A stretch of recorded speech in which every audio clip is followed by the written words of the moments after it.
Mulher de 47 anos com perda da flexão do polegar e do indicador há 8 meses e tem uma história de fratura do rádio com osteossíntese há 1 ano. E essas são as imagens do exame da paciente. Então é um exame que gera muita dificuldade para quem não utiliza a técnica correta na ultrassonografia musculoesquelética.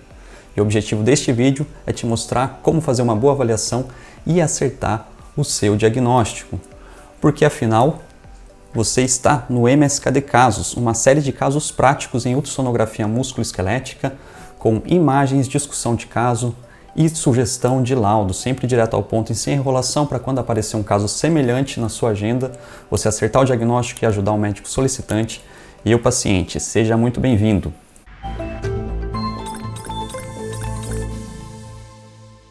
Então, começando aqui com uma imagem comparativa, que é um ponto crucial do exame, sempre realizar a comparação. Nestes casos eu começo pelo lado normal e aqui você pode fazer um jogo de 7 erros e observar o que tem de diferente, sempre correlacionando com a história clínica. Com isso, com essa imagem você já é capaz de matar esse diagnóstico. Mas aqui temos outras imagens também, fazendo a avaliação específica do tendão flexor longo do polegar.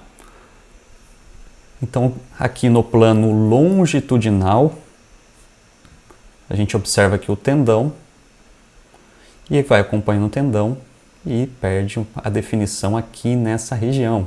Então aqui a gente tem aqui a falange distal, a falange proximal e aqui já o primeiro metacarpo. E utilizando manobras dinâmicas para caracterizar o tendão. Com isso você já consegue detectar algumas alterações aqui nessa região. Continuando a avaliação do tendão flexor longo do polegar, já o nível aqui do antebraço, indo em direção aqui ao antebraço, né? Para cá a gente tem a mão e para cá o antebraço, e agora no plano transversal. Então sempre tentando caracterizar o tendão.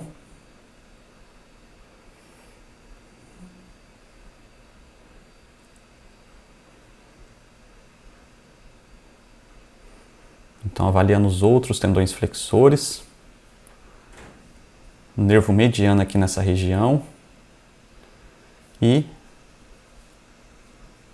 radialmente a gente observa essa imagem aqui, ó, gerando uma pequena sombra acústica. Quando a gente alonga, ela está aqui nessa topografia. Avaliação dos tendões flexores superficial e profundo do segundo dedo.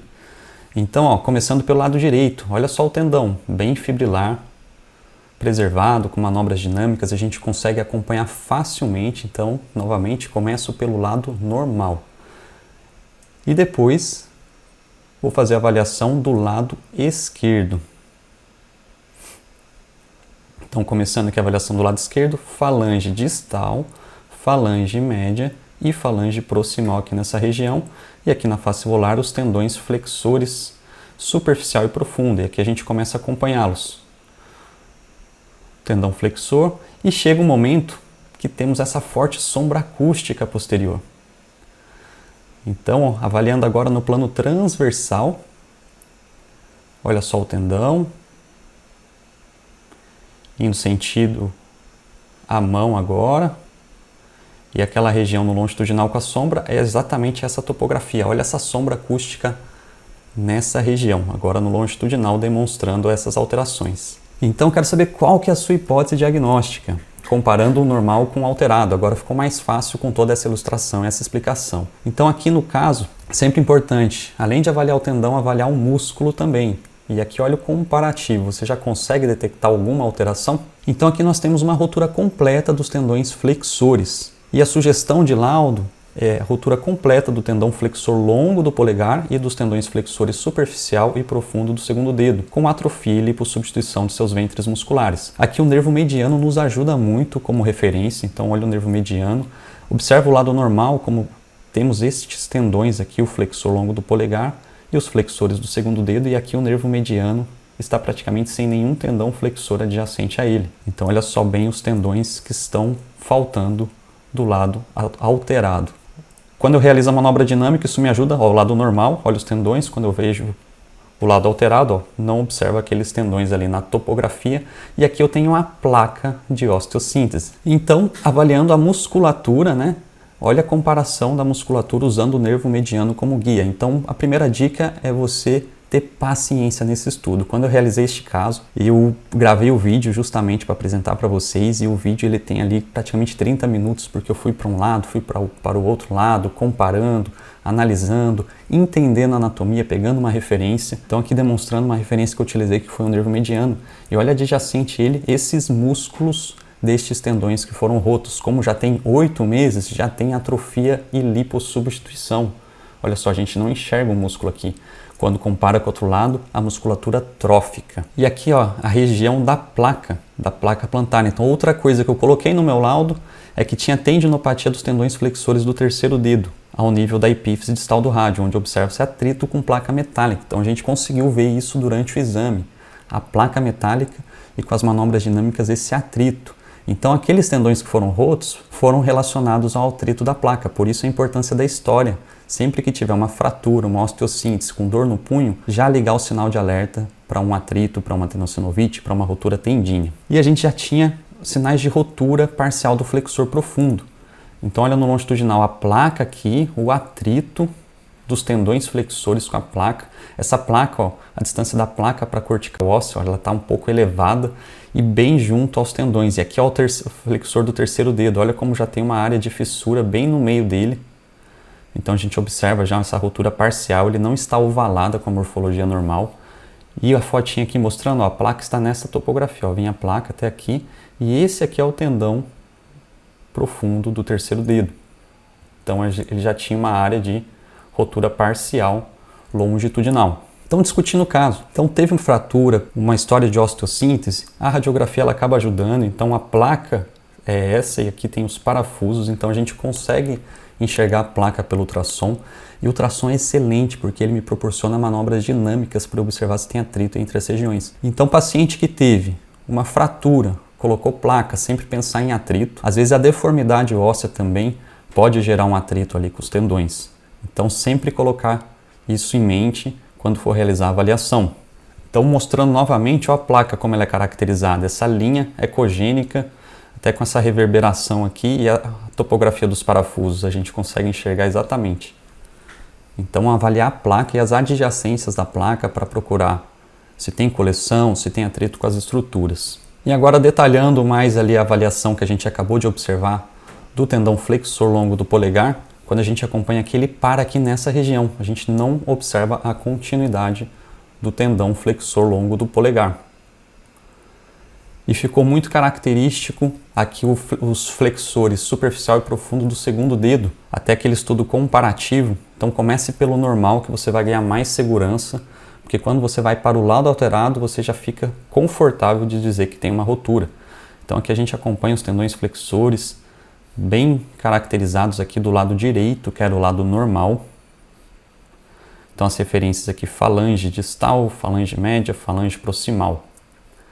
E aqui do lado esquerdo, principalmente no plano longitudinal e no plano transversal, quando a gente acompanha o tendão, vamos observar aqui que bem nessa topografia aqui, ó, ao nível do metacarpo, do terço médio do metacarpo aqui, terço proximal, a gente observa essa sombra. Então sombra acústica é uma dica fantástica para você caracterizar o coto tendíneo. Então, quando ele rompe, ele retrai, e naquela região da retração ele gera essa sombra acústica. Então, é um sinal importante que demonstra uma rotura completa e onde está a localização do coto tendíneo. Olha no transversal, essa sombra aqui nessa região posterior ao coto, nessa região profunda. Tivemos a oportunidade de realizar a ressonância desse caso. Na verdade, a ressonância foi feito da mão e não conseguiu pegar bem os cotos, então o ultrassom tem essa vantagem também. A gente já avalia o que? O punho, a mão e chega até o nível do antebraço, onde tinha a retração dos cotos. Então observem aqui os tendões flexores. No polegar a gente tem só um tendão flexor longo do polegar e depois a gente tem um superficial e um profundo para cada dedo. Então quando a gente acompanha aqui o flexor profundo do polegar, olha como ele fica já descontínuo nessa região, e depois acompanhando o superficial. Então, olha só, descontinuidade. E agora o superficial e profundo do segundo dedo. Olha, 1, 2 aqui. A gente vai acompanhando ele e ele vai desaparecer bem na região que a gente viu o coto.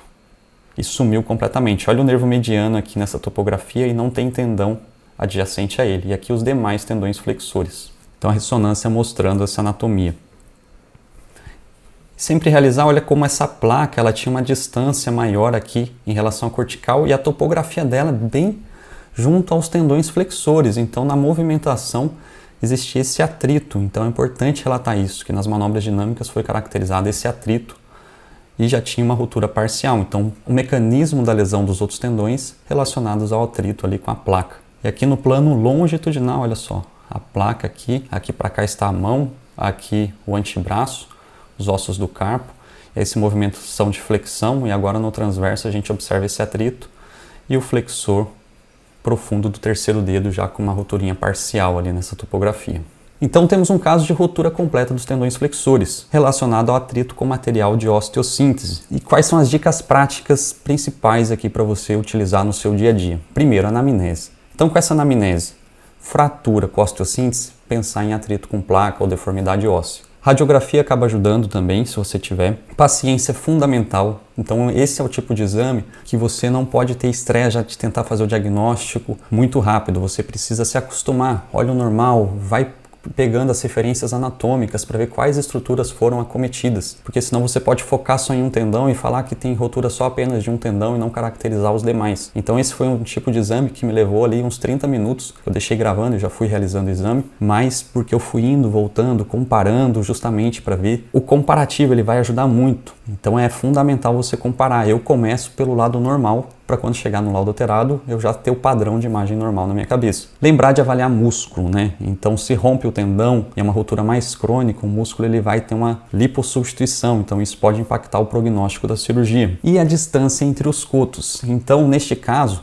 eu achei até prudente fazer uma marquinha exatamente onde estavam os cotos, tirei uma foto, mandei para o colega justamente para ele saber a topografia. Então você pode colocar no seu laudo que o coto está ao nível da base do metacarpo e ao nível aqui do antebraço distal, mas uma marquinha aqui ajuda bastante para ele saber exatamente o ponto do coto tendíneo. Então a gente observava até a cicatriz aqui da cirurgia, então tinha uma placa aqui volar, né? E fazer a marquinha, mandar para o colega, é bom que ele tenha essa referência. Então, pessoal, espero que tenham gostado deste caso. Então, lembrar de ter paciência. Não esquece de curtir o canal, de se inscrever, compartilhar com seus colegas, porque esse MSKD Casos tem muito valor para te ajudar na sua agenda, no seu dia a dia, na realização do exame aí dos seus pacientes. Muito obrigado e até o próximo caso.